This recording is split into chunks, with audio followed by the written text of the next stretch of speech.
There's only been one woman who ever sat on the imperial throne, and she was Emperor Wu Zetian. Ladies and gentlemen, I am Emperor Wu, and I've come back to tell you my side of the story. My side of my story because I feel that I've been wrongly judged by history and historians.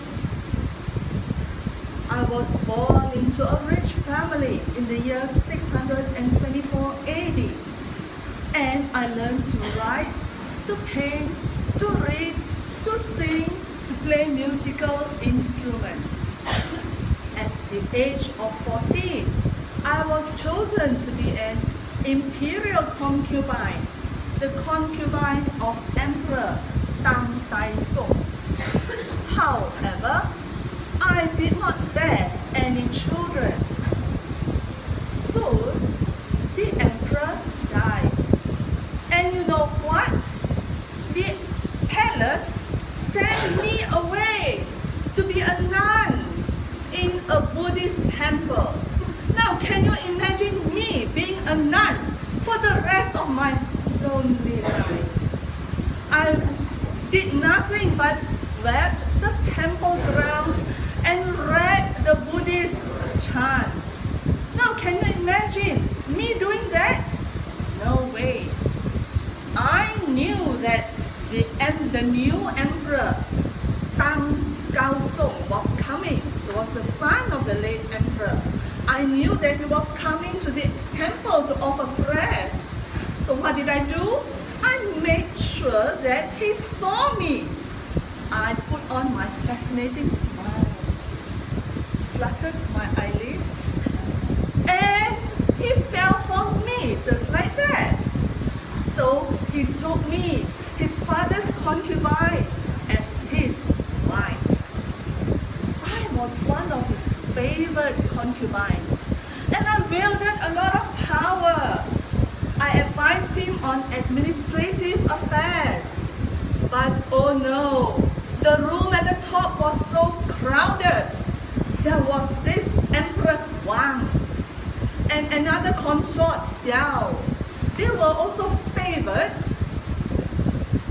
women of the Chinese court.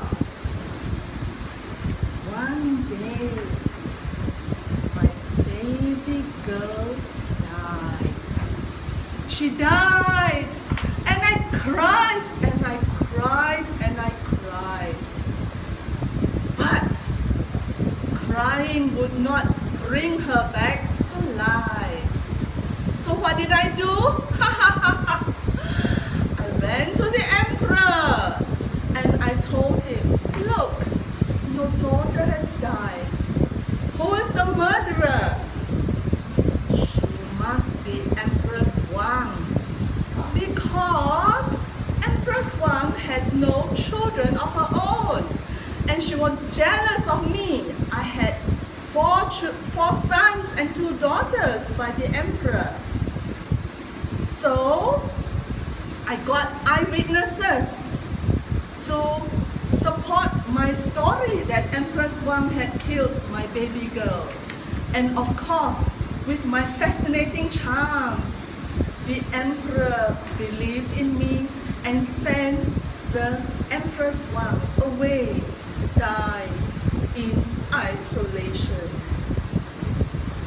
Until today, historians cannot agree on how my baby girl died. Number one, these historians, they have nothing to do, they are very free. They say that my daughter died of creep death. Number two,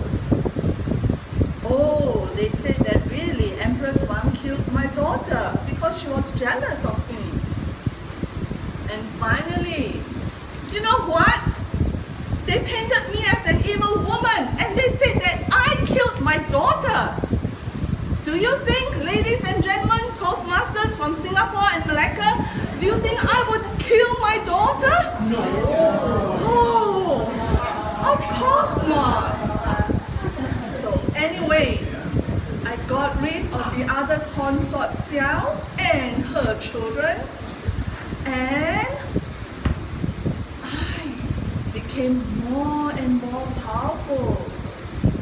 Now this emperor, he was rather sickly. He had dizzy spells, most probably high blood pressure, and he had a stroke, and he died as well. Now, ladies and gentlemen, you know what? Once again, historians blame me for killing my husband so that I could be more powerful. Do you think I would kill my dear, beloved husband? They say that I was power crazy.